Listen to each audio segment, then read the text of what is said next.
Hello everyone! Today I thought I would do my video about something that's always fascinated me, and it's something in the Bible called Necromancy, and that is the consultation of the dead.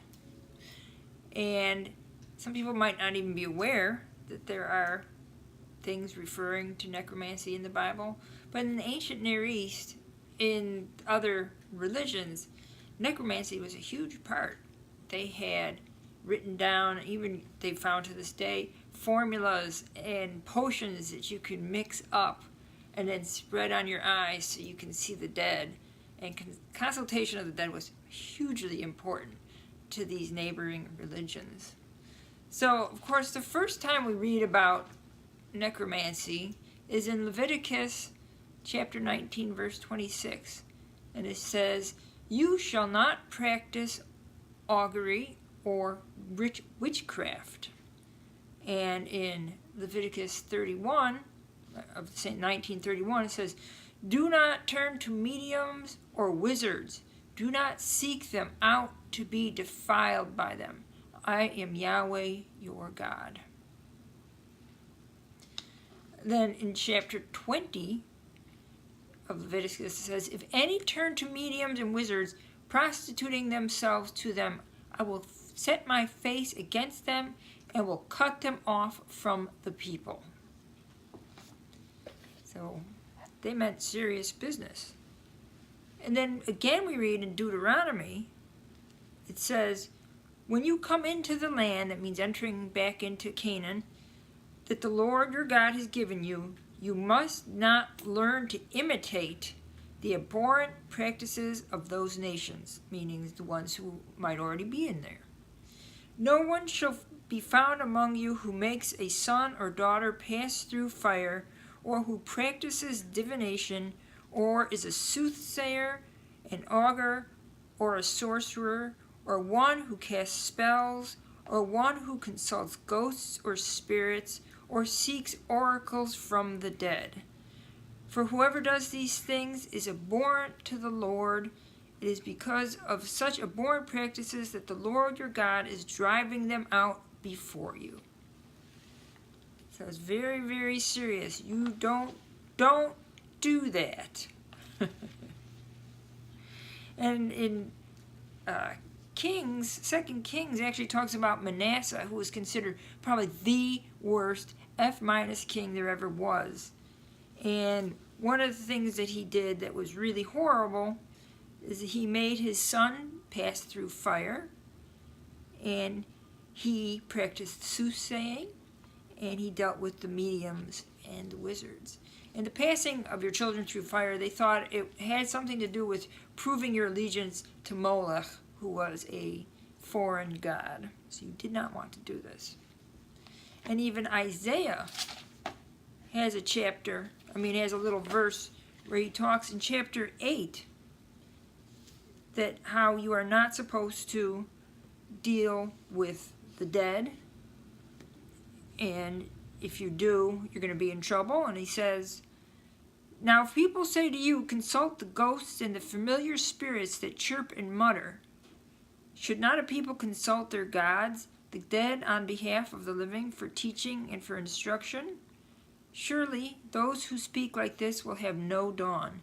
They're saying you are not supposed to consult the dead. So what does this bring me to?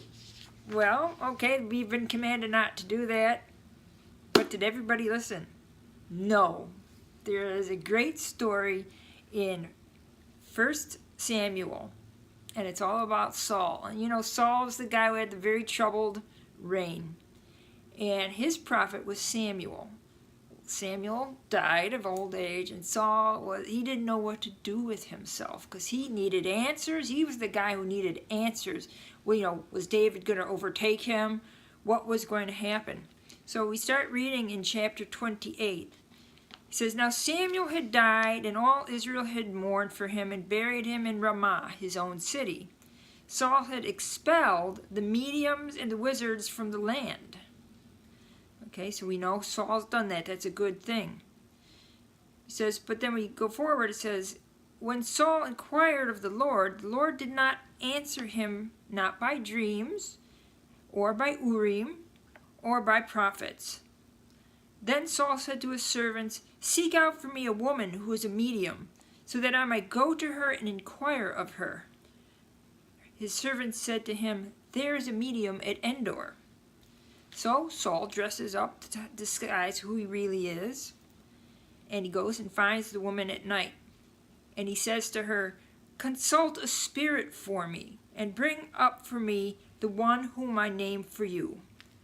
The woman said to him, "Surely you know what Saul has done, and how he has cut off the mediums and the wizards from the land. Why then are you laying a snare for me, for my life, to bring about my death?"